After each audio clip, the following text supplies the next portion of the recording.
I suppose everyone has an individual part of the journey, but the socially collective part's very interesting, I think. Well, Yes, it's certainly the thing that interests me the most, and you know,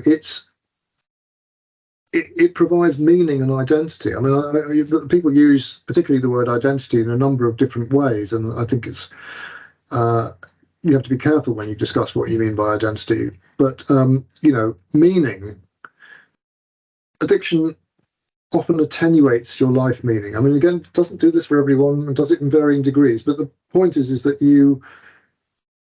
I mean, a couple of people have said to me in interviews, when I was fully addicted, in the kind of in the peak of my addiction, all meaning had simply reduced to drugs and money.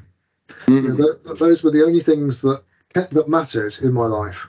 Yeah. And you know what recovery does is restore meaning. Now, people can get meaning, I guess, from going off and studying Egyptology in a library or something, but actually most people get meaning from relationships. They get meaning from being able to give and receive between people.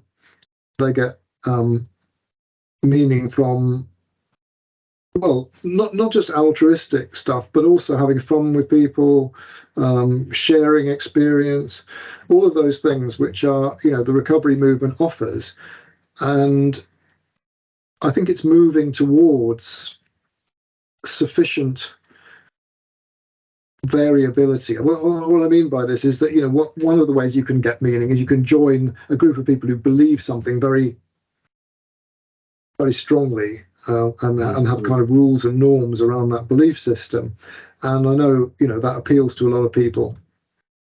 But I think the recovery movement can't really be like that. I mean, I think the recovery movement has to encapsulate people with a huge range of different views, people who are changing their minds about things, people who develop their philosophies, people who will identify with some people but also have solidarity with others who are not very like them.